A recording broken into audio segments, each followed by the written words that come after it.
Welcome everybody, and we'll go ahead and ask for a motion for myself or for me to chair the meeting. So moved. Second. All right, all in favor? Yes. Okay, any opposed? Just so tempted to say no, just for the record. Well, you could. Now, you maintain yourself. Because it shows young here, man. I arrived at the meeting late, so I already put in the minutes that I was here early and on time. I was going to text you this morning, but I didn't want Make to be sure I was offensive. I was trying to be nice. I didn't want to be offensive, so I didn't. I tried. So the first item on the agenda is the special election of retiree members. And Miss Allen, would you like to? So the nomination forms were mailed out on May 1st with a deadline to return set as May 17th. We mailed out the ballots on the 23rd of May with the deadline set to return on for June 21st, 2019. We received 11 ballots back. And on 6/28/2019, myself and Miss Susan Combs counted the ballots, and the results are as follows. So Miss Charlene Summers received 9 votes. Miss Dana Hoffmaster received 3. Miss Gay Lane received 8. And Miss Rosemary Corrigan received 7. So the representatives will be Miss Summers, Miss Lang, and Miss Corrigan. Awesome. Congratulations. I'd like to ask after the meeting's over about Miss Rosemary, since she's not here, but I won't take up everybody else's time. Okay. So, cool. All right, so those, if I remember correctly, those are just reported out and for information only. Is that because the ballots take precedent over the process? So okay. Cool. Well, duly noted then. And then we have the minutes of the April 30th meeting. If there is any questions or suggested changes to those minutes, if not, if you all would please, if there is a motion. Move we accept. All right. All right, there's a motion by Councilmember Fred Brown and seconded by Ms. Lang. Is there any discussion on the motion? All in favor, please say aye. Aye. Any opposed? Thank you.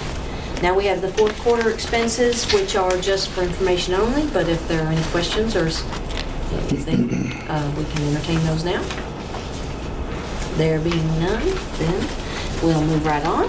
The ratification of transfer of estimated payroll, as you see, is $306,900, and this is for July of 2019 through September of 2019. And is there any questions? If there are no questions, then a motion would be appropriate. Move approval. All right, there's a motion by Councilmember Bledsoe. Is there a second, please? Second. Second by Mr.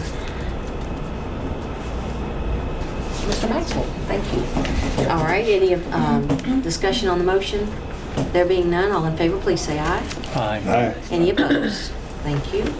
All right, we've got the investment review. Okay. Yay. Thank you very much. Everyone should have a copy of the book in front of them. Does somebody need one? Here, I took John's. No, we have extra Okay. copies.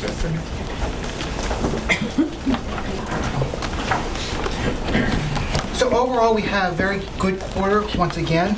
The return-seeking portfolio, that's the multi-asset class portfolio, had an increase in market value by $672,310 just for the second quarter from April through June.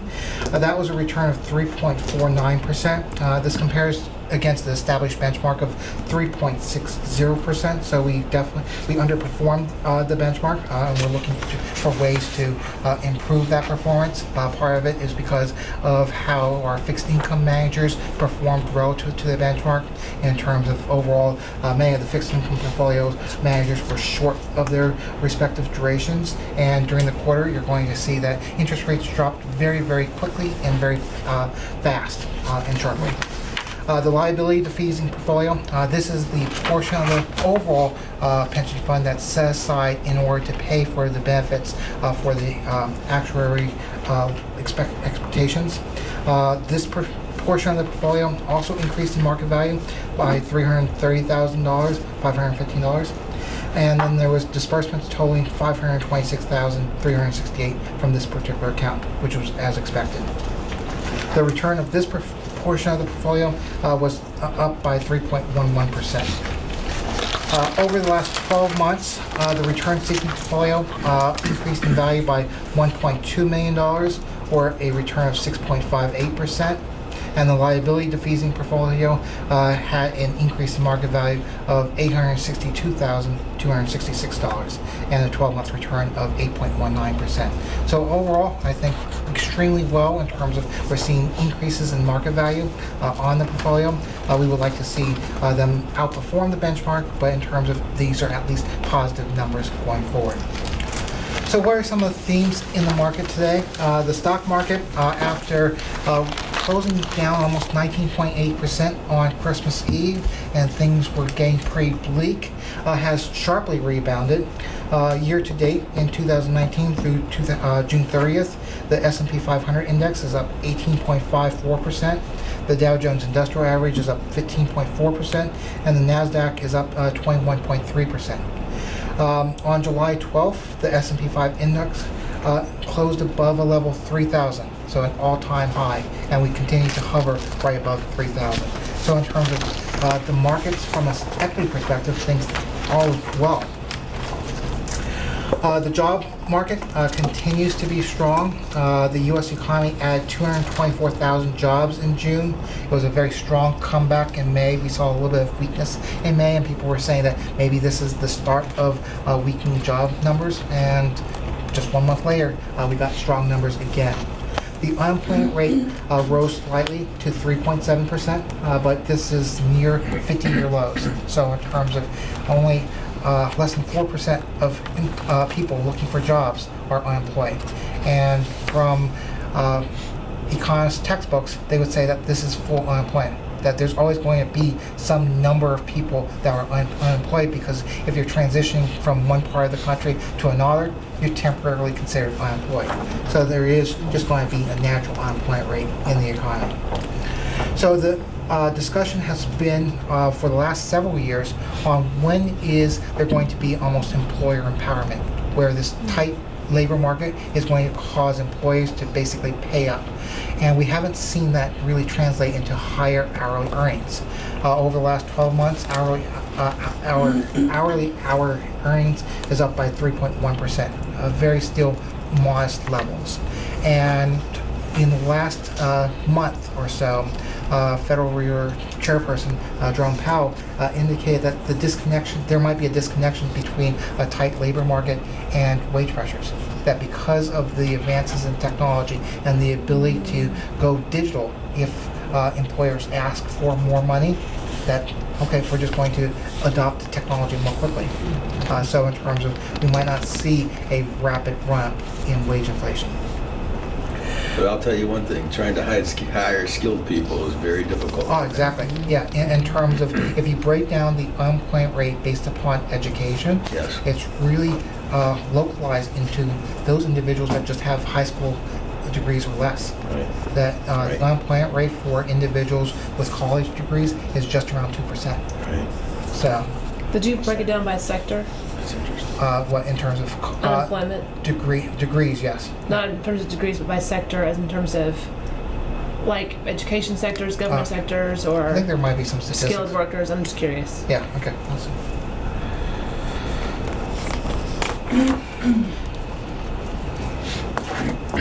So it's definitely a very tight labor market, to say the least. What continues to weigh on the economy is the escalating trade wars. So in terms of over the course of the last 9 months, there has been a back and forth, mainly between the United States and China, on imposing additional tariffs on imported goods. This is essentially caused is, yes, there are a tax on those goods, but taxes aren't paid by businesses. Taxes are paid by end users. So in terms of, my wife noticed on one particular website that there was actually a line on tariffs in terms of they actually imposed an additional fee on the cost of the goods that she bought. So if you're looking for any type of major home improvement project that requires steel, for example, those prices have gone up about 20%, just the steel component, just because of the tariffs. So in terms of this particular chart, a little bit complicated, but in terms of there's two components. One is the actual tariffs that are being imposed, but then as businesses see that, okay, importing goods from China is going to be more expensive, they're actually diverting manufacturing operations and diverting their resources to other countries. And this actually imposes an additional cost on the economy.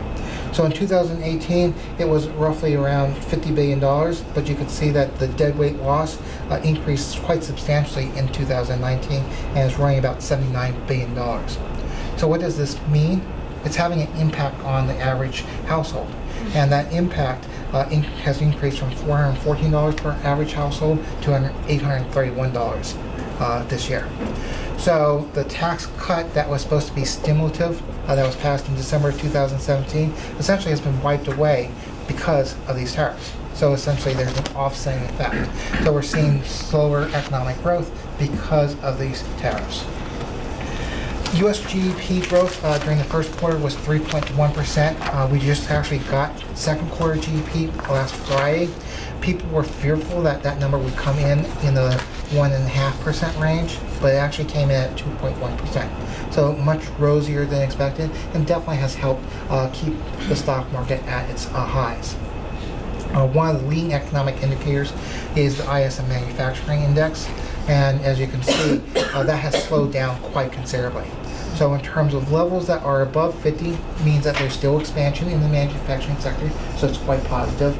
But because it's not at a faster pace, we would expect GDP growth to slow off in the coming quarters. So tomorrow is going to actually be a pretty big day in the markets. The Federal Open Market Committee meets.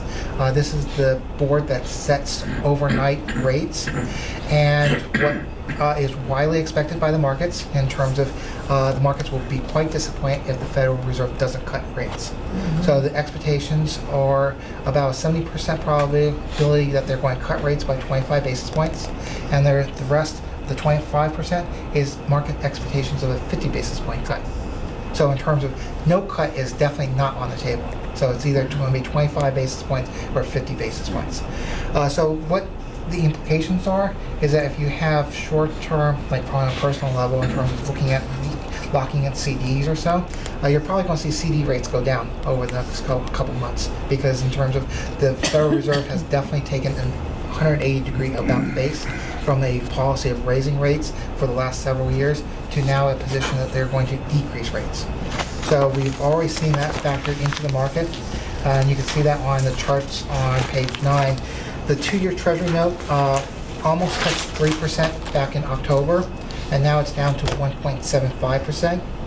The 10-year Treasury note reached 3.25, and now it's hovering at 2.01%. So if you're looking at taking out debt, it's a great opportunity. In terms of mortgage rates have come down quite considerably, almost 100 basis points. So in terms of you're able to either buy a bigger home and have the same payments, or you can reduce your payments because of refinancing opportunities.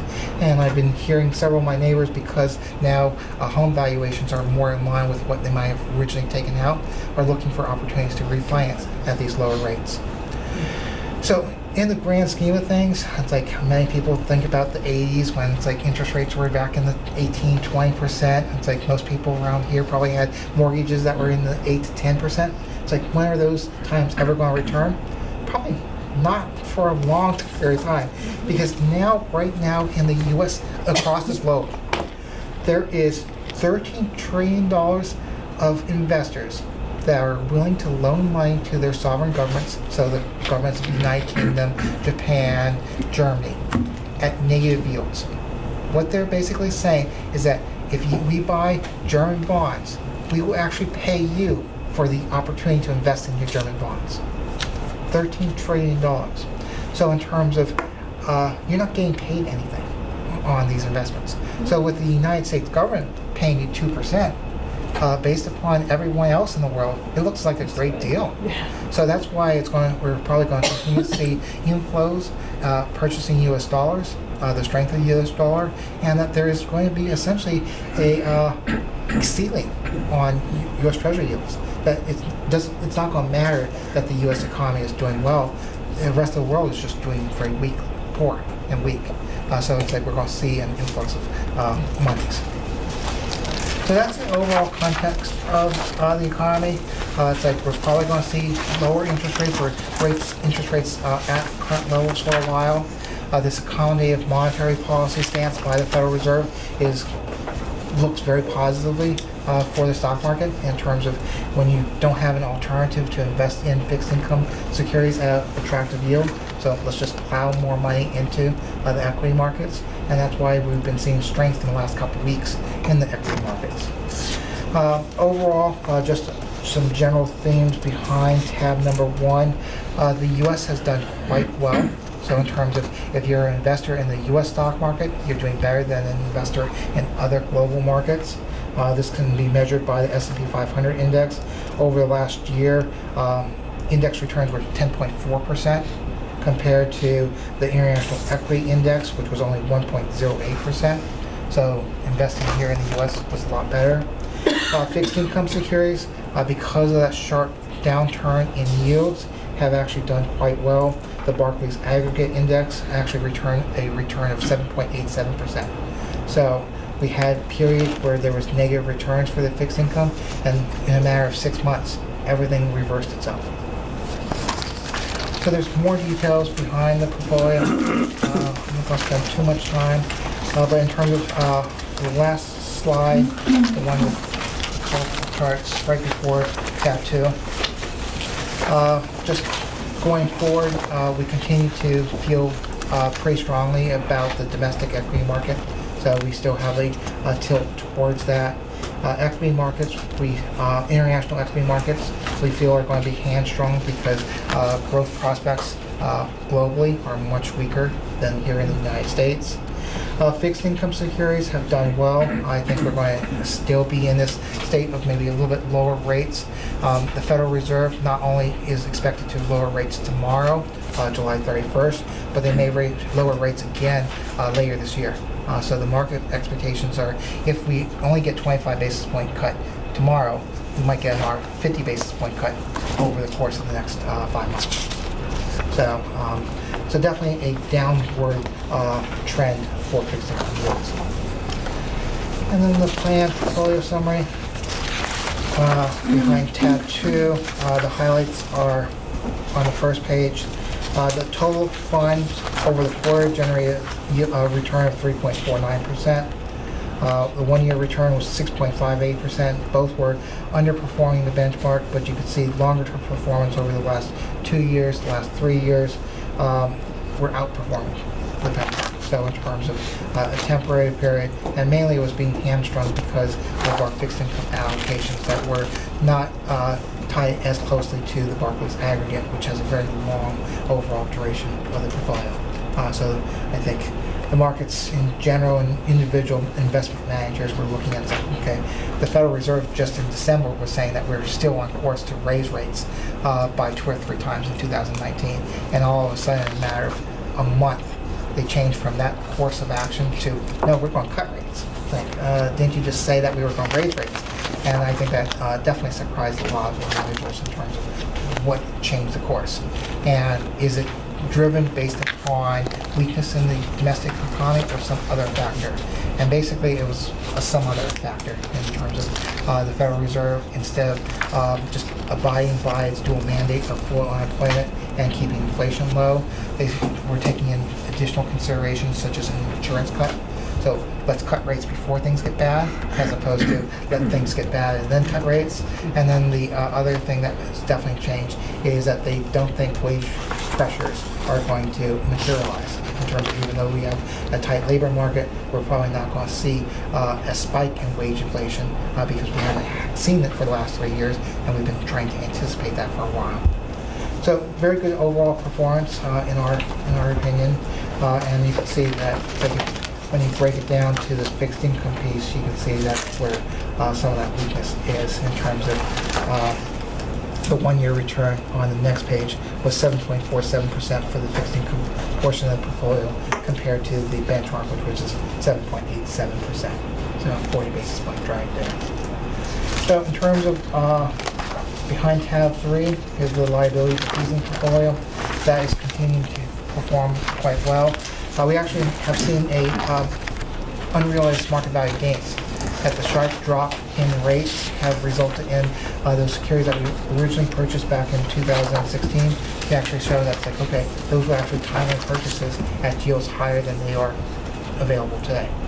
So in terms of, it's definitely been a somewhat of a roller coaster on how this portfolio has performed, but the primary objective of this portfolio is to make sure that it meets all the future expectations of draws and redemptions to pay the pension, to pay the retirees. Any questions? What does the blended benchmark mean? The blended benchmark, the details, let me make sure, is on page 2.7 behind tab 2. The blended benchmark consists of three broad benchmarks. So behind tab 2. Is that the yeah, ones? exactly. You're looking Yes. at, Bill? Yeah. So in Keep terms the of, boss happy. Those three right there, Yeah. blended, what do you call blended? yes. And, So, and how is that different from the benchmark that you use at the very start? that's all the same. It's the same? Yes, Okay. yeah. So yeah, that's the overall benchmark of the return. In that blended, it looks like heavily invested in Russell's Yeah. portfolio, I guess. Right, in terms of what we're trying to capture is three broad-based indices. So in terms of passive indices, so the Russell 3000 is essentially the entire domestic U.S. stock market. Okay. So in terms of, instead of it being weighted What's it towards, comparable to, Russell? What's the comparative portfolios? basically like an all-cap stock market. So it's essentially every single stock that you could buy in the domestic market. So instead of it just being weighted for the S&P 500, which is a common benchmark for a lot of individuals, but in terms of that, it's just geared towards just 500 of the domestic economies. So you can't really capture small cap performance in that particular index. So you might have also heard it referred to as like the Wilshire 3000 as well. So. And then the other two components, one is for the international component of the portfolio, so everything non-U.S. So if we're buying German equities, like European Union equities, UK equities, Asian equities, that reflects the 20%. And then 40% is the Barclays aggregate, which is basically a composite of all fixed income securities in the United States.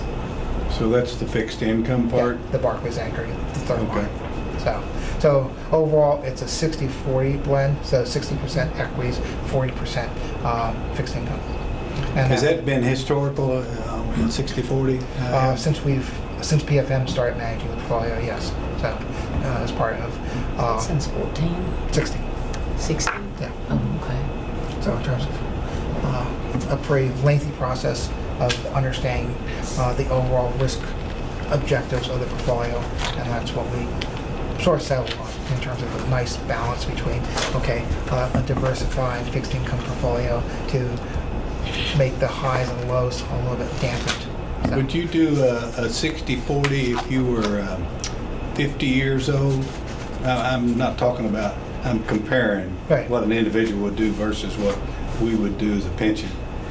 Would you do a 60/40 if you were, say, a 50-year-old investor? it's right around there, like 60, What would you 60. do if you was a 65-year-old investor? Oh, much more heavily towards equity. So it's like in terms of, you probably would be 30-70. 30 equity, 30% equity. So Okay. So what I'm doing is trying to get to the fact that we're probably, this pension fund's probably more toward a 65-year-old investor than we are a 50-year investor. Does that make sense? but, yeah, Kind of. right. Yeah.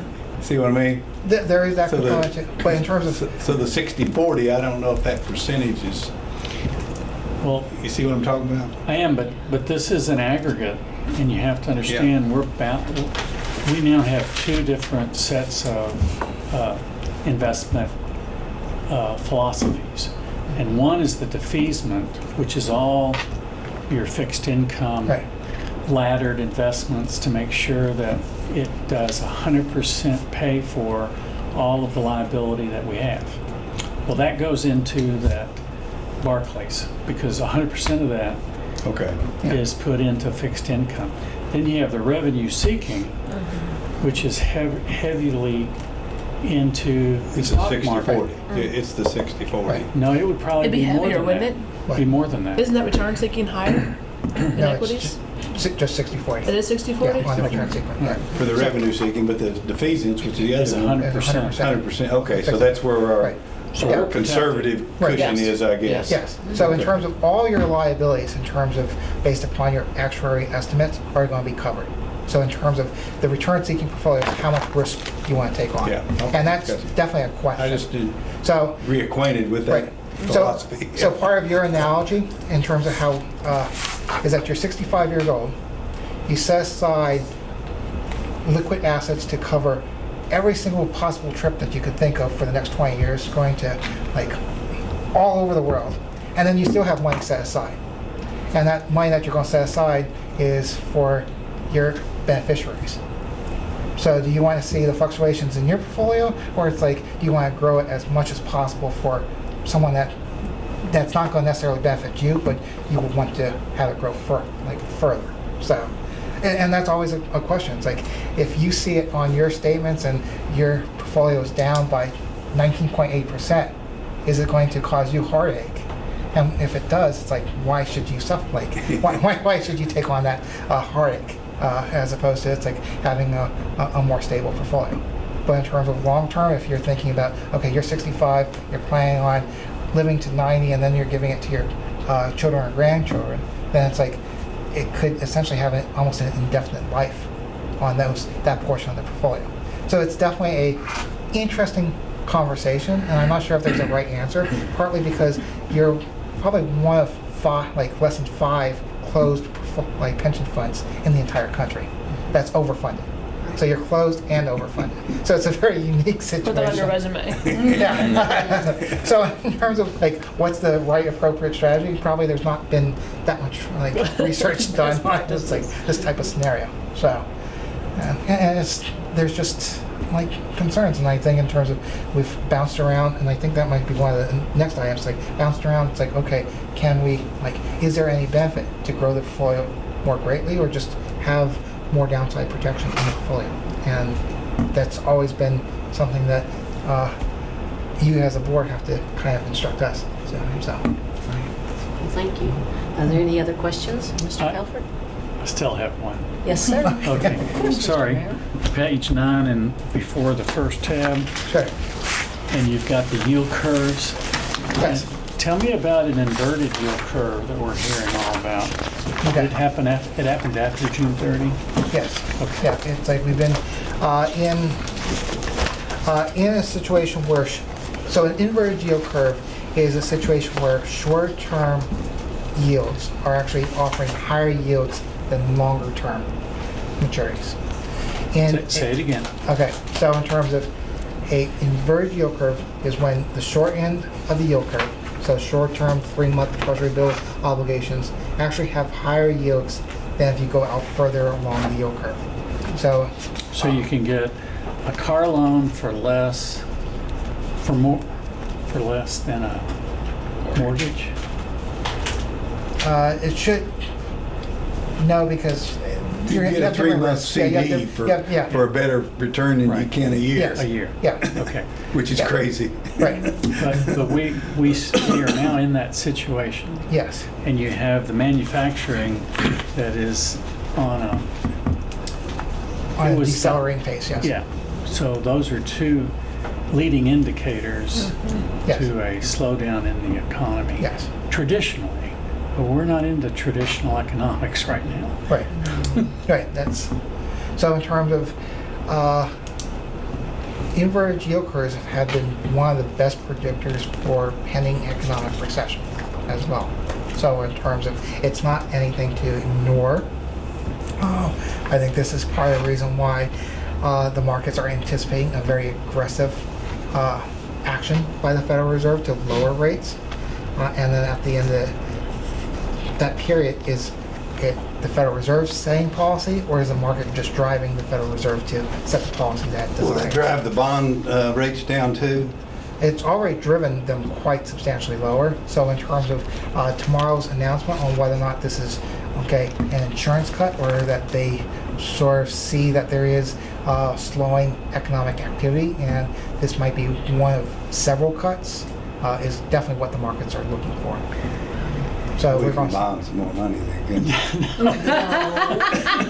I want that to be noted in the I know, record that's that what he I'm actually saying. said that. It means, That is it huge. means our I plan. did hear it. I did hear it. I've never heard him say those words in all the years I've known you. I got a reason. Oh, Lord, what do you Paving. want? You want paving? Paving. Jeez. In Fred's world, you have to always keep moving, otherwise you'll get paved over. Great. That's a good one. But for... All right, any other It's questions? sidebar. Oh, yeah, but we're working with a lot of municipalities, and it's a great time to issue debt in terms of, I'm working with another transaction that they're taking out bond anticipation notes, and since it's a very short-term structure, less than 5 years, we might be looking at a yield of 180 to issue debt for 5 years. So, Really? in term- yeah. Sounds We're pretty going, good, doesn't it? right, exactly. So, None of our bonding has a useful Five, life of yeah. 5 years. but- 10 or more, isn't it? Yeah. right. So, All right. Is there any other discussion? No questions? Thank you. As always, we so appreciate this in-depth information. Next on our agenda is Ms. Combs' average draw per participant. Do you have a handout or anything, or are you just gonna? Well, I can do I can kind of send it out as an email and take some of the fields out for the names and everything so that the income is not matched up with the retirees. But last meeting, I think everybody was sent the proposal that was done in 2013, I believe. And so what I did is I mirrored that for the existing retirees that we currently have.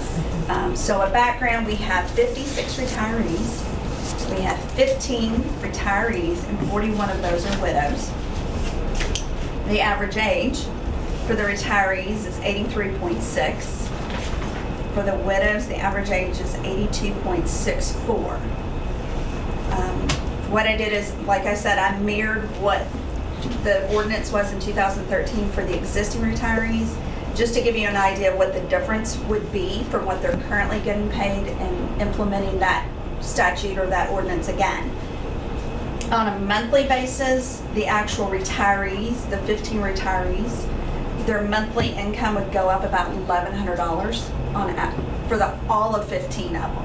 The average, the difference would be about $1,100. The 41 widows, implementing those changes, the monthly annuity would go up about $2,600 a month.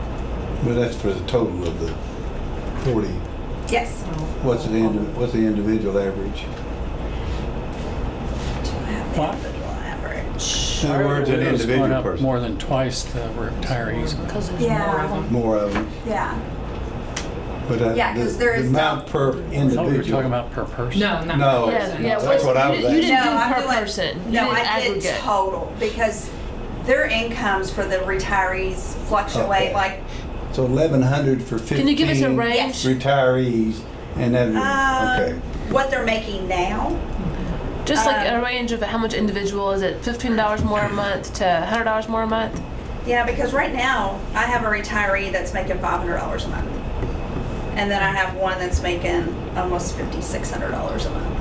Oh wow. And that's the retiree. That's the 15 retirees. Right. They range Yes, between got it. 500 and 5,600. It's not a whole lot per The month. widows range between 400 and 4,100 is what they're making now. So there's a big difference. disparity between, I mean, there's some that are making not a lot, especially as a retiree. How do we justify bringing those lower ones up?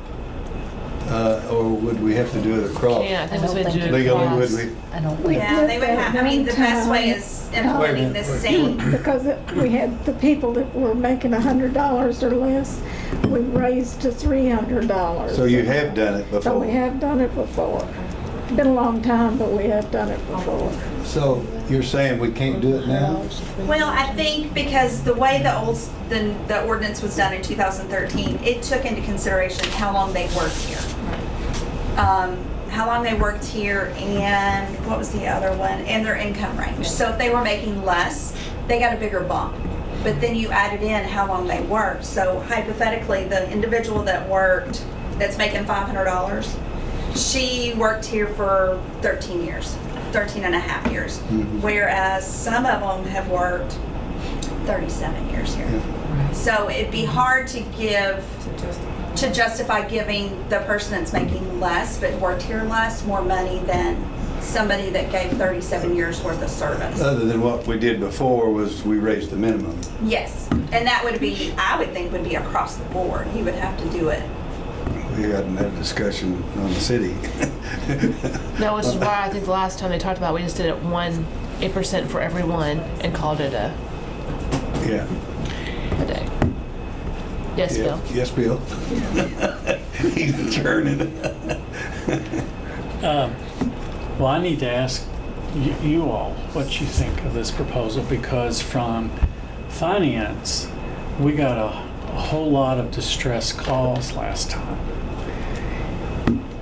Their Medicaid payments and their VA payments and these kind of payments were dependent on the value of their retirement. And when we change that, then there's a domino that they have to change these others, and how do I do that, and why did you do this? Everything was working out fine. Actually, it created a lot of stress on the family, not knowing just all of a sudden, and you know, we sent them a letter. You would think that more money would not be bad news, but in some of these cases, because where they are in retirement, Yep. it caused a lot of financial stress. So I just wanted to, Unintended Well, because you consequences. make more money, then it affects your line. I mean, if they're on But all disability, if those they're on numbers should be Security. going up though, out there. when it's a matter of, you know, like with my mother, her VA payment, you know, if I got more money in, then I needed to contact them and they would adjust it. Okay. Is this what happened here? Yes, The last time? those What kind was of that, calls 13? came in, When and we they do were that? like, how do I do all this? Well, we can't give financial advice to individuals. So we're saying call your family member and let them help you. So anyway, just to pass that on. And maybe it was all worth it after everyone got finished with making their adjustment. We just got the call of, oh my gosh, this is gonna, Did that affect either one of you all in that realm that he's talking about? No, and you didn't hear any complaints from anyone? no, the few people that I talked to about it were I would think so. excited. I Yeah. mean, you know, they were I very. think if you implemented something of this nature, you know, give them like a 3 to 6 month a notice that says that, you know, your check's gonna be affected in January. You know, that way they have enough time to contact their VA or Social Security or whoever. I mean, if you So what is the proposal that you're bringing forth? Well, I'm not bringing, I was just asked to bring, She's providing information based on what was So we asked don't at the have an last actual meeting. proposal yet, is that what, okay.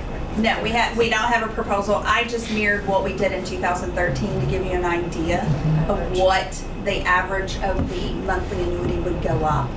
Of course, this would have to go through our actuary as well, so whatever proposal we come up with, we would need to run it by the actuary just to make sure. And that's separate from the proposal for one-time supplements. Yes. And I would have liked the one-time supplement, give everybody just a big payment, until I heard about what kind of stress it created. You get a great big payment, you don't qualify anymore, you don't then you have to prove that next year I don't have it you don't get- and requalify. Unless And it's sometimes, Spain. your application takes 9 months before the U.S. answers you. Is there So- any way that, I mean, and I know this has been 6 years ago, is there any way we can find out how many people I know this is, how many it really affected? I mean, How many phone calls regarding what Bill Or, just brought I up? mean, I mean, just- that's knowing everybody's personal. I know, I get Situation. that. I get it. I'm just trying to figure So out. you're saying that if the juice proposal is bigger one than the time squeeze. versus what's the alternative there from the I one think time? an increase. Just an increase? An increase. Makes more And then sense. Yeah, at least yeah. it's, you Consistent. have a new number to give to whatever Yeah, agency and that'll says. be ongoing then. And it's not Yeah, changing. reoccur. I think that I does make think a lot that more makes more sense. sense. I mean, I would have thought, wow, Mm-hmm. you have this one-time payment and you've got these needs to fix something up, or you need a new this, and you could do it. Mm-hmm. But because it's income, It has to count. yeah. That's a really good point. Well, Susan, you said that you would send out this information via Yes, email. I will redact the names Okay. out of the Excel spreadsheet and send it to everybody. I mean, When's our next meeting? not until October, but, I mean, obviously, we have the purview of calling a special meeting, but I think that we need some time to look at this, and, I'm trying, do you remember when this change, I mean, obviously, anything like this has to go through us, the council has to approve it. They did? They did last time. And just a caveat, I know Roger had mentioned that since, and I don't know how true this is or anything, but since the Police and Fire Pension Board is a recipient of this, he made the comment that that board would have to, and I'm just going by what Roger said, that Oh, board yeah, may that's- have to approve the I adjustment. disagree. Yeah. I disagree too. Let's take a vote.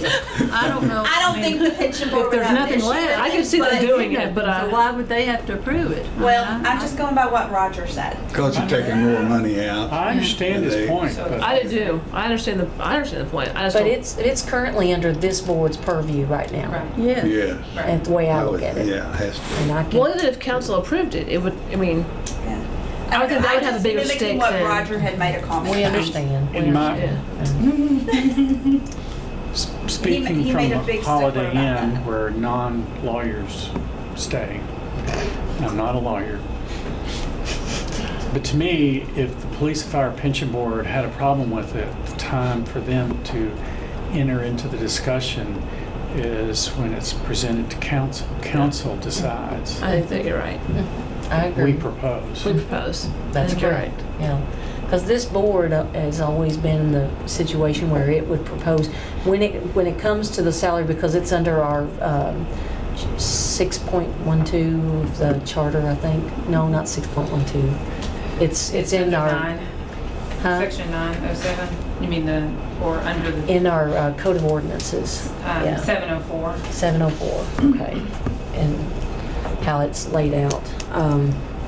Well, I think, I mean, if we're going to do something, I'd certainly want to do it by the October meeting, so we need that information to us to glean over it and maybe make a decision in October or have a special meeting. Well, why, I will make this suggestion, and we'll see if everybody likes or not. Perhaps Susan can, Ms. Combs can send out this information, and then we can work with the law department to draw up a draft document so that we know exactly what we're looking at. Yeah. And it's always, when we're talking about something without paper in front of us, it's always kind of scary to me, because I think we need to have something in front of us. And let's look at that and see what the numbers are. And Bill, do we need to run this through the actuary? I mean, or is it something that, what is your professional opinion? Well, I mean, if you're changing, yeah, Okay, how does that happen? well, we have to hire them. So we have to You have would them have have to have- another independent review aside from their annual actuarial Well, report? let me make sure I know what you're asking. Yes, sir. We can do whatever we want to do without an actuarial report. Right. Right, but The actuarial report is going to tell you ultimately how much it cost. Am I saying that right? Yes. okay. I don't So know. Do we do pay you- them for that, or is that something we have to pay independently? Well, Independently. We We- would actually get Kavanaugh McDonald to do it. Or PFM could do it. I mean, it's whatever actuary that we chose. Kavanaugh McDonald is who we use for the city and the police and fire. And I don't know, do you know if they've done the cities as well? Yes, Okay. they do the cities and they would have all the data Yeah. regarding the salaries, how many we have, how old they are, so they could actually do an impact of what kind of, if we did do, whatever we structure, we can send that to them and they can give us a cost analysis of how it would impact the fund. And that's best practice. Right. And very important when people are 80% funded or 60% funded. We're in a very unique situation, Me too. so it is not as impactful Right. as with others, but it is best Or practice. is still best practice? For you to approve something and not know what it's going to cost. I think this board and this pension fund, to veer off of the track that it has been running for this many years would be very ridiculous for us to even think about. So I think, so what I would recommend is that we have the information that Susan presented today, talked about today, and then have the law department create a draft ordinance with the language that we would need to consider, and find out how much to run the numbers by the actuary, by Kavanaugh. May I Yes, sir. suggest- Sure. I think we need to agree on what we're proposing before Okay. we Yeah, pay the actuary. yeah, before you do that. So you get the feedback from the ordinance, Okay, from the board. Okay. Maybe that's a special meeting. okay, Then you would hire the actuary. okay. Otherwise, no, I'm going to tweak it, and I send it back, and he gets paid It twice. impacts, Yeah. If You're right. can, I mean, We need a proposal, if we're gonna look at this proposal of an increase, don't we need maybe 2 or 3 figures so that we can look at it from that standpoint before we make a decision? We definitely need some documents in front of us. Yeah. And to I have mean, some not just the numbers. one number. What was the 2013 number? Was there a percentage? I have the spreadsheet for that one too.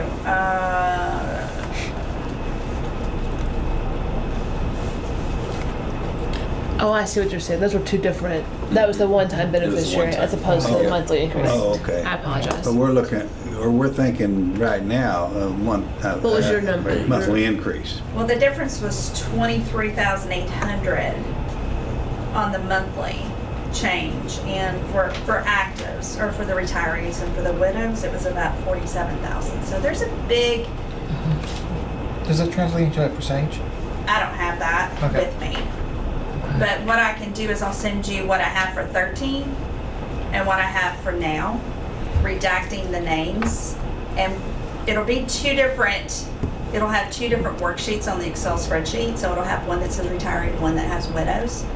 And it's gonna have monthly retirement, annual retirement, start date, how many years of service they have. It'll show income supplement, which is exactly going off the 13 proposal. And then it's got years of service supplement, added them together and divided by 12 to get you a new monthly income. So what was and I may be just missing a piece here myself in my own mind. There wasn't a percentage of increase. I didn't do a percentage of increase. So how did you determine the increase? From the monthly annuity to what the new monthly annuity would be. So how'd you get that? How'd you get the new monthly annuity? Because you add in the income supplement and the years of service supplement, which is exactly what this spreadsheet, or this, I'm asking a dumb Proposal question. was. That's not. Sending that spreadsheet to each one of us, It's not. I'm not sure It's not that gonna help would be me. constructive. Do you see what I'm asking? I think Can I we're ask looking it at in a a better percentage way? increase, and what it would cost. You do it 10%, 20%, 30%. Somehow. Let's not give them too much excitement here. I'm talking about,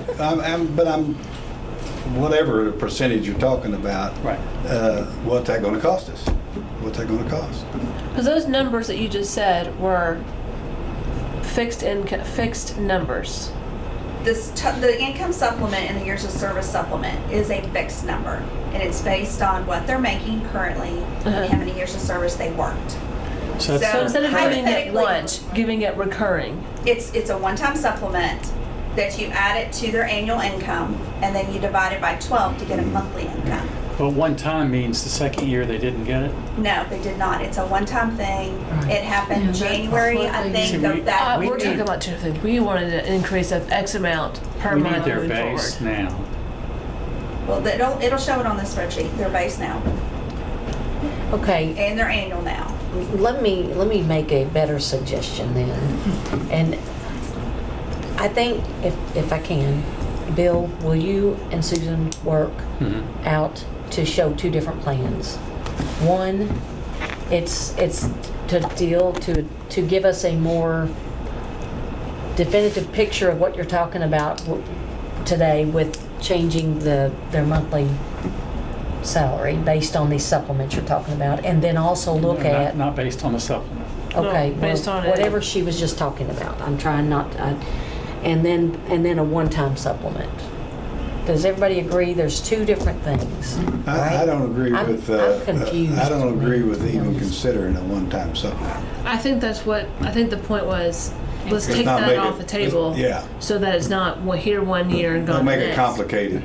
Instead, Just let's give 'em an raise them increase all of something. X%. Then What change does the that look COLA. Are like? you talking about just an increase? Yeah, that's of a basically, percentage? yeah, you just Change change the it. COLA. Every month, you do the increase, it's reoccurring. Yeah. I mean, just like the regular employees. Yeah. I mean, when I worked here, Change you the might COLA. get a 2% increase. Right. Would that just make Right. the most sense? Yeah. It Change the does to me, COLA? but I'm just one voice. So if we change the COLA, can you get an extra report on that? Or not, an estimate But we on have to decide what that what the percentage COLA is? COLA is currently 3%. So if we made it 5%, If you made it 5%, then every year they would receive a 5% increase every year. And we would send that to them and they would run the numbers. And then we could send it to the actuary and say, hey, can you run it with a 5% COLA? can we as run it with a opposed to 4%? Yeah, we can And a go with two 5%? scenarios. Yeah. What is your? No problem. We can do that. No, I mean, what Yes. would be? What's an appropriate COLA? Yes, that's what I'm trying to ask. Because I don't know. I mean, Yeah, no, you can throw out numbers. yeah. Talk about We can make it 20, but I don't. Well, right now, we have a 3% annual Annual COLA, increase. right. So with 5. So would 5 make a big difference? We'll find out. It would be huge. Wouldn't it? It would be 5 huge. additional to the 3? No. No, No. no, Just raise it Changing by 3 to 5. COLAs are your most expensive item. Right, so recurring to go up. Yeah. Because yes. They Because compound. it's not a Yeah, one-time the compound. supplement. It happens every Which is why I'm year. thinking a 4% and a 5% would be a dramatic difference. And I'm just speaking from experience. I can't imagine. I'll be surprised if 8 of us can agree on that. I agree. That's why I'm asking for different numbers. Yeah. Because I think that would be. This conversation has happened in the past and amongst the council, and it's been very controversial. Because of going over and COLA. above what everybody else is getting? Absolutely. I'm just telling you. So help me understand, because everybody else's current COLA is 3%. We don't have one. No, we don't have one, even for the We other don't one. have one. We don't- Do police and fire have a recurring COLA Yes. in theirs? Yes, What's yes. theirs? Between 1% and 2%. And they have it. Oh, it's 1 and 2. And it's based on salary, Yeah. yearly income. So if you made $40,000 or less, you got a 2% raise. 40 to 75, you get a 1.5% raise every year. Over 75, you get a 1% raise. And they have steps. Yeah, But that- is that a part of their That's contract? Retirees do, no, the pension, police and fire does not have steps. Oh, you're talking That's about just, the that's- retirees. I'm asking just Your retirees. My No, bad, yeah, my bad. So if active you're are the giving ones those that- retirees first, Yeah. I would just ask a question. This is Just- all. Go ahead. And just a COLA increase was going to have a much larger impact because it's like that additional 2% is going to be Every have an year. impact every year, Right. as opposed to not necessarily just a one-time payment adjustment, but in terms of a one-time percentage increase. So then you just have a higher base going forward. So in terms, I think that's You're that's not exactly right, that's not yeah. proposal that you're fleshing out. Tinker So, with. yeah. Yeah, you're right. And I think that I would look more at, instead of, and don't kill me, Charlene and Gabe, because I can't believe I'm saying this, but I would look at what does a 3.5, 4, and just to see what it looks like, 4.5. I would look at those, that's what I would suggest, looking at those three numbers and see what that looks like actuarially.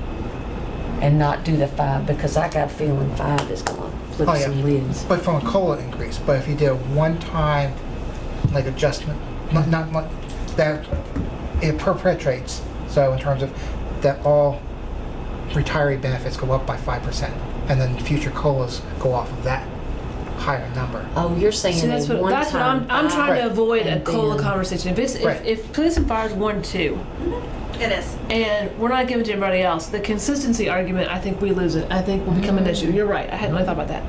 But raising everyone 5%, Or New base, and it's recurring. and it's Yeah. recurring, that COLA stays the same, but this is brought up, would have the same kind of impact without, It would actually have a more immediate impact. it have a Because- definitely more immediate, and right. it would have actually, over time, the same kind of impact on everybody, but Right. it wouldn't have, I it wouldn't like look the same. I think I'd like to see that proposal.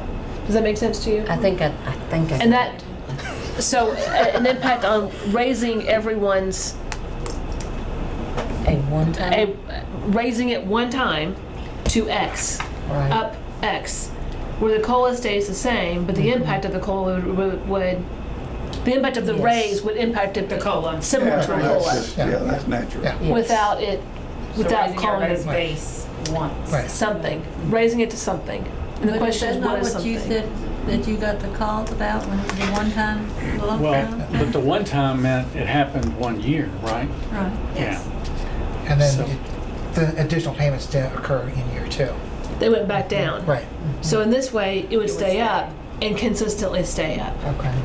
which would impact it the first year, but then would be the same amount 3% every year ever after after that. Instead of going up once and going back down. Does that make sense? And that's what we're trying to avoid. We're trying to raise it once and then consistently keep it up. And I believe that you will get your COLA in July.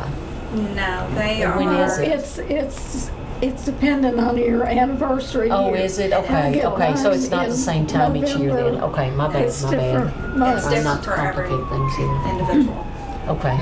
But you can do the one time all at once if you Yep, you choose did it in to. January and say we're raising your base pay X% moving forward in January, And then they wait for their COLA to go into on whenever their it happens. anniversary. Yeah. And we still have to have council approval to do that. Yes, but that feels like a less controversial I think conversation you're right. than the COLA one. Yeah, let's get the COLA information out there. I Yeah, think that scares Well, everybody. I mean, I remember that conversation very vividly, Yeah. that makes a lot of sense. I mean, very vividly, back in, Well, do we not need to come up with a proposal so that they can, yes, ma'am. So what Check would it be out what would be a next- reasonable? One time. In terms of A raise. as part of some of our reporting, it's like we've worked with Chad in order to actually get the monthly expected expenditures out the next 50 years, I believe. So in terms of the calculations, in terms of if we're not trying to factor in a COLA adjustment and just a one-time increase, some percentage increase, we could just use those numbers in order to figure out what the impact is. Okay. And We then, wouldn't have to have an actuary, would we? I think in terms of the official stamp of approval, yes. Would be good. That's like, For the purpose of the conversation, we Right. could figure it out pretty easily. yes, exactly. So then let me ask, in terms of, and this is just my naivety on what would be a good, what is a healthy percent raise that would have substantive increase without looking irresponsible? That's your question. I mean, but I'm asking your professional opinion in that if you have any other cities that have done, This is where it's like you're We're just very really unique. unique. Yeah, right, exactly. So in terms of, Overly fun. They're trying just to close the gap on their funding. yeah. Well, it sounds responsible without being irresponsible. I mean, 2 and then 2%. I mean, you said the police and fire get 1 and 2%, 1 to 2%. That's but the that's a COLA. COLA. That's the That's a COLA. COLA. It's not, That's the COLA, which the city employees are getting, they're getting through. Yeah. Theirs is a flat 3% no matter what. But we've been giving raises to the city employees for the last, since 2013. Well, Some years and some Half. years not, but half, two. one, two. But I mean, but that's an accumulated recurring, so that percentage has ended up being, in 6 years, maybe 10%. Oh, wait, I don't think I that don't that's think possible. that's not possible. But I will say, Well, add your percentages up. Oh, I it could- still can't get to It's 10. still not 10. Well, we did a 3 one year, we did a 2. We've been in here 4.5, I've been here 4.5 years. I've passed 4 budgets. And how many, what's the percentage been? 0, 0, 1. Because some of those were one-time supplements. They weren't raises. Okay. I mean, They were one time. There was a 3 that was The very first year? 2 fiscal years ago. Yeah, we had a It was- surplus and it was 2 Richard Like- added Was a it 2 last year? percentage. Well, I That's mean, what they I had. did A one. one-time I supplement. supported it So we were too. trying to do. Yeah, I did. We wanted to do more raises. So this is the question I'm getting About at. 7%. If you raise it 5%, how much does that actually help? In my head, 5% doesn't sound like a whole lot, but I don't know those numbers. So for the average retiree, does a 5% raise mean something?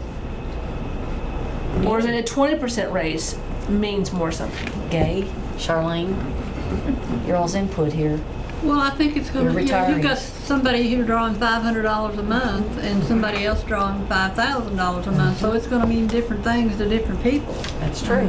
If you're going on percentage basis. Right. You're right. I mean, Right. if you're, I think going we've on got lump to go on sum. percentages though because of the You're looking at an years of average for the service. retirees, the 15, dividing their monthly by 15, average $2,182 a month is what the average annuity is for those 15 retirees. If you And do then 5%, that's roughly $109. That's what I'm saying. Like it's not okay.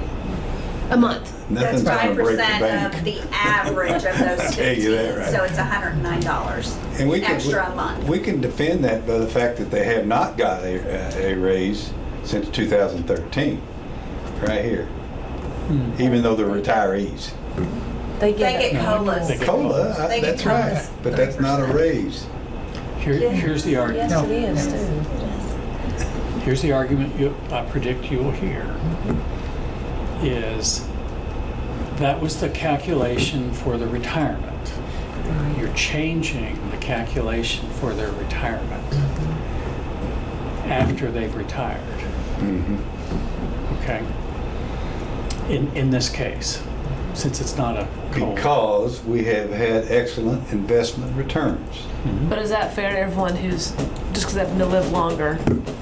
No offense, thrilled for you. But that, you know, I'm for it, but I get the argument, which is it's not fair. But that's okay.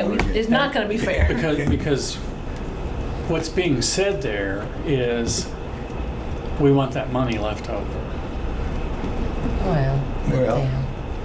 I Well, think this board yeah. is a consultant on this issue. Because it's, I think we're going to have to point to a consultant saying, this is what, makes sense and what doesn't. Otherwise, we're going to be scrutinized like crazy. By current employees is what you're worried about. Right. And I would be too. I'm just making sure that's what I understand you're saying. So I really want somebody to make a motion to ask the administration to look at something to bring back to us so that we can, I'm looking for a motion. I move that we ask them to bring back us a 4% and a 5% calculation. One time, No, Raising the base. Raising the base. raising the base one time, 4% and Yeah. 5%. All right, that's raising the base. Effective what? Based on their January annuity? Sure. Yeah. January of 2020. 2020. All right. Is there a second on that motion? Jared. I'm the administration. I'll second. I mean, Can I put this not in the minutes, what I'm getting ready to say? off the Off the record? I think we have to be mindful of why we're asking for it. And it can't just be we have extra money. That's correct. And I agree. think, I agree. Just because Just we want because to we spend have it it. because we have it. right, and I think that's not to disrespect the police and fire because they need the money. That's just a matter of, we've been having this conversation since I've been on the board, and I've been on 4 years, or 5. So I think we want to be wise stewards of it while also helping to honor and serve those who are our retirees. And the question is, we've been looking at that for a while, but I think it would be helpful for us to have some legitimate reasons why this makes sense. Cost of healthcare, cost of Cost of living. Cost of living. I don't know, like, I think we need to have some Well, let's strong call it. rationales that are not cost of living, that are the similar type things that are I think just costs in general have gone up, and I think retirees need to have an increase for several reasons, but one reason would be for their faithful service in the past. And let's face it, I mean, our average age is 80 some. This is not going to last very long, but it certainly would help the aged person.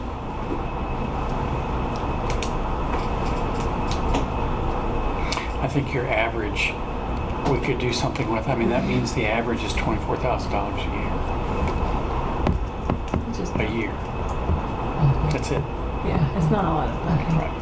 And let Very low. me ask one other thing on these Are we retirees. back on the record? Were they in Social Security? No, No. See, they were not under any type of Social Security, That's a big deal. and that's a big They're deal not. That's because right. now our employees are under Social Security And, plus pension. and that is one of the issues Yeah. that was not brought out in 2013, and I wasn't in my capacity at the time that I could say it because it wasn't my purview, but that was one of the biggest arguments, and I was about to pull my hair out when the council was discussing this because nobody brought out the fact that they didn't get Social Security, which makes me, my personal opinion, that makes all the difference in the world. Well, that's one of our reasons. That's a strong So reason that's that we a can strong couch an increase reason. because they were never under the Social Security plan. Nor did they And make if they're drawing contributions. Social Security, are they affected by the windfall? I know police and fire are affected by the windfall effect. That their police and fire pension reduces their Social Security if they were drawing it. Does this group as well? I don't know. Couldn't they? They don't have Social Security. no, we don't Secondary. have Social No, Security. they can, I mean, if they worked outside of the city, they could Yeah. qualify for Social Oh. Security, just like the Will- police and that fire would can. change your pension. Private sector. Or change your Social Security. Because my husband's under teacher's retirement and he got Social Security.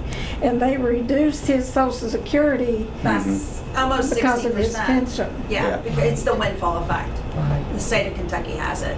Are you saying the police and fire can draw Social Security? If they, no, they didn't pay into Social Security, but if they had another job and got enough quarters, then They retired at 20 years and served 20 years in the private But you- sector. What they draw is a, it's 40% of their Social yeah, I Security. mean, Yeah, it's a you windfall just will not effect. draw it. So I'm assuming that this pension here would be at the same, would be under the same rule, which is the windfall effect. So if they do draw Social Security, it would be 60% less.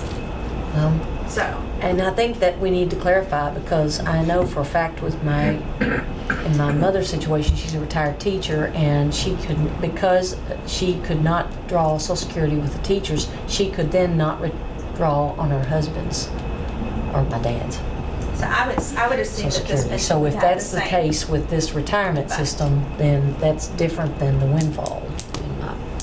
Well, we don't need to keep all that stuff in the conversation, really. No. I mean, that goes into the weeds. Just knowing the facts. You know? Yeah, but basically, these retirees were not under Social Security. That's correct. That's exactly it, right there. That's a good statement. Yes. Okay, so there's a motion on the floor. We're back in to raising the base 4 or 5% with the January 2020 annuity figures to bring that information back to us. And we could do it at a special, well, there's a motion on the floor for that. Is there any further discussion on that motion? There being none, all in favor of that motion, please say aye. Aye. Any opposed? All right. Now, do we want to set this to come back forward at maybe a September special meeting so that we could talk about it September and possibly have October, if we needed 2 meetings to, Well, we need to get it, I guess, get the data to you all, and then you all need to decide which one. That way we present it to the actuary, or do you want this all to go to the actuary before that special meeting? I think, We don't want the actuary to get anything until we have to give it to them. but we have Well, to they know our can, they can run numbers. 4 and 5. Give it- They're, yeah, They're I gonna think, charge us too. Yeah, but they'll probably charge the same amount, as long as you ask them all at the same time. Yeah. Oh, okay. I just think it would be easier and simplistic if we provide that to the actuary. They run the 4 and the 5, tell us what the impact is, bring it back to you so you all can make a decision. Can you do that by the September meeting? That might be It's up to pushing. the actuary. I don't know. He may be knee deep in doing actuaries. I don't know for sure. He I'd owes have us to- ours. We could Yeah, give- he's we could doing give you ours. we could give you an estimate. It's like, it's all in an Excel sheet. It's like, it's not gonna be the precise actual estimate in terms of, there's present value calculations that they're gonna use, but in terms of, we could use a discount rate that we're currently applying and sort of get you roundabout numbers, that it's not going to be a $20 million versus a $15 million conversation. It's going to be a $2 million conversation versus 2.1. So I think it will give you enough in order to say this is This is the what we direction we want. want to move forward. But then if you're going to put it in a public document, a public report, I would much rather defer to an actuary, like this is the actual impact. That makes But sense. from So a have them decision- do the preliminary data. You decide, bring it back to the subcommittee or this committee here. Decide on either 4 or 5 if we like any of those, and then if you choose 4 or 5, send that data to the actuary to get some real hard numbers. Sounds good. Thank Okay. you. Yes. How fast can we do that And what data This do you week. need? this week? Yeah. So, I would so almost let's have say we should September meet meeting. early September, late August, so that we have enough time. If we're gonna take it, if to get through council and have time to have that You want the letter actual. go out, if we're thinking the letter needs to go out October, We've got we need to know meet ahead of time. late August to get 2 readings in, so we can have time to send letters of notification. Because their October meeting is just like the end of October. Yeah, ma'am. I think you're right.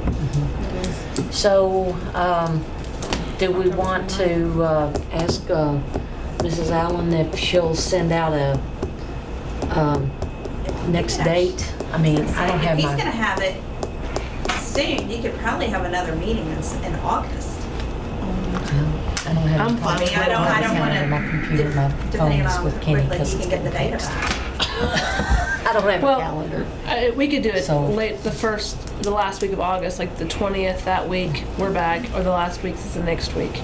Maybe stay away from Labor Day week, but Yeah. maybe, The 27th of August would be good, but let's do 11 instead of a 10. Is that a Tuesday? So, because we got Tuesday afternoon meetings, and Okay.